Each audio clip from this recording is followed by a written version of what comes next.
Hi, this is Sri with a review of the Trae 3. A lot of the issues that I pointed out with the previous Trae model have been eliminated or resolved in this latest edition of a Trae signature shoe.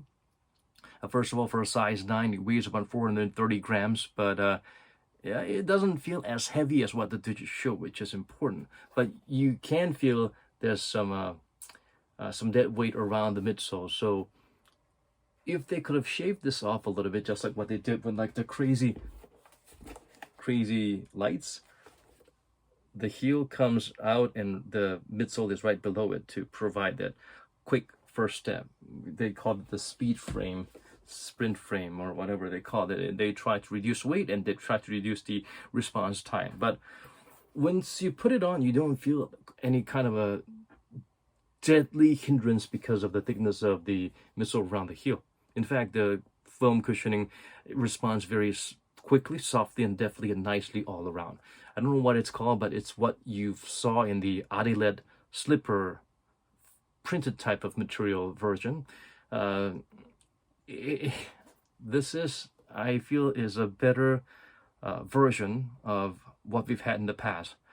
It feels like it brings out the best of three worlds, from Bounce Pro and Night Strike and Bounce. So this looks like a very nice and promising future for Adidas foam cushioning. So even if they did not include the boost puck like they did in the previous two Trae models, I don't feel like we're missing out on anything. I don't feel cheated. I actually appreciate this foam material. And yeah, the great thing about this is every time the Trae 1s and 2s, they had a plate that was right beneath the insole, right kissing the strobo board there. So you felt that clankiness and tightness, or the rough, hard surface that you're stepping on, like you're walking on clogs. So the forefoot cushioning was not even neutralized, it was neutered to some degree.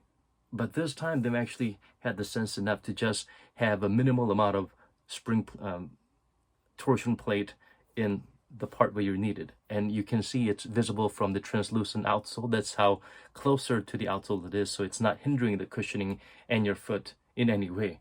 So that is good. But this is a very low profile shoe. Despite what the thickness of the midsole show, the shoe is very low to the ground. But at the same time, perhaps because of the thickness surrounding the heel feels really plush all around without making you feel like it's slowing you down.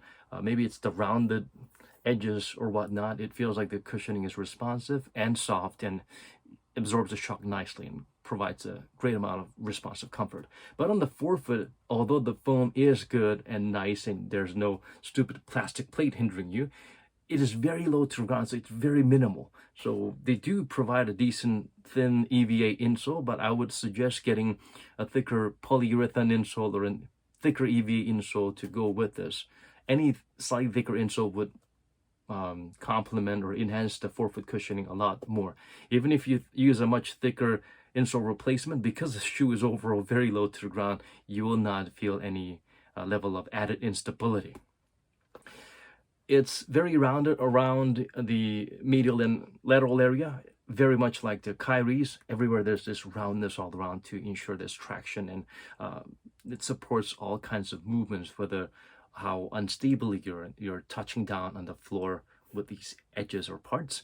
The midsole is very protruding to work as an outrigger, but the midsole protrudes even further out from the outsole. So it feels like it provides this plushness that lets you know, oh, you're kind of turning your ankle, but it doesn't provide that exact immediate breakage that a solid outrigger would. But if you're used to the Kyrie's, they have a wider midsole that provides a certain decent degree of cushioning or resistance against total ankle inversion. It's definitely not providing the immediate breakage, but it does provide a safety airbag, pillowy breakage that lets you know you could get hurt, and it actually provides some degree of elements that slows you down a little bit. So it's not too bad.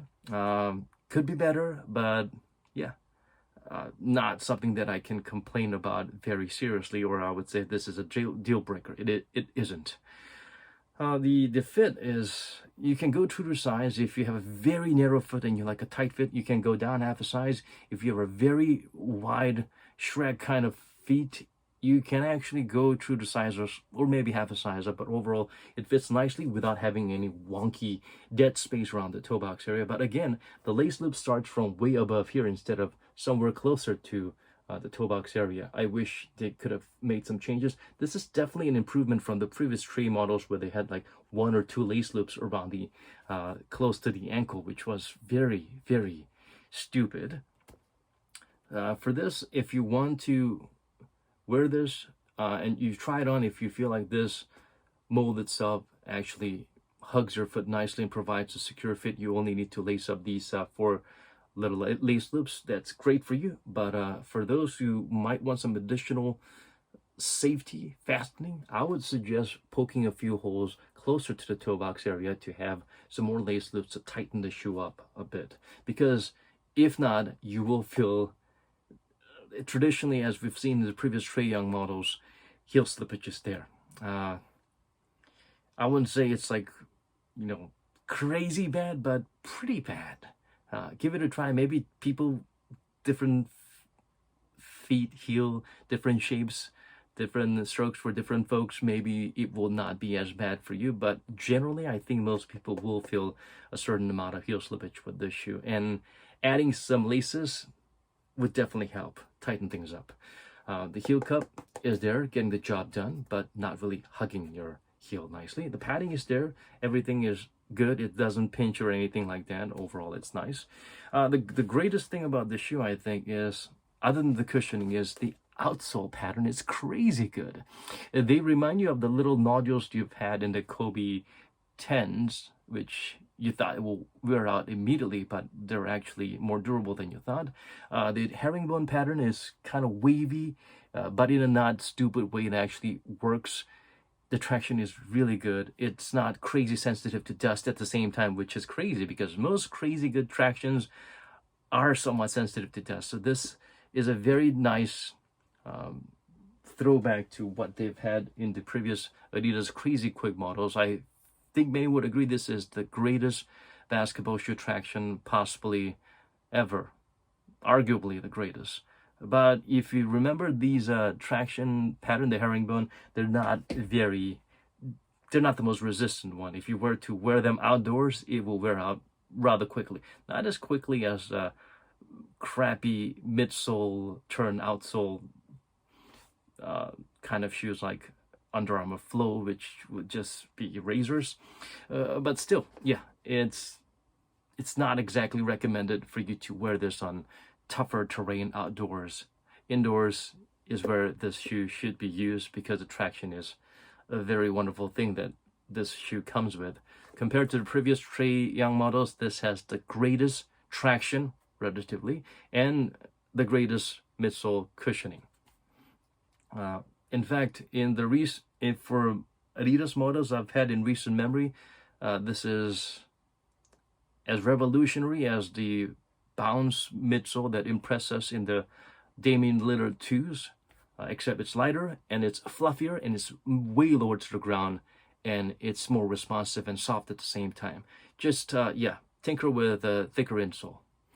I like the fact that they have the Atlanta Hawks type of colorway instead of those concept they had for Trae Young shoes like Icies or Minties or whatnot. This is a very impressive shoe.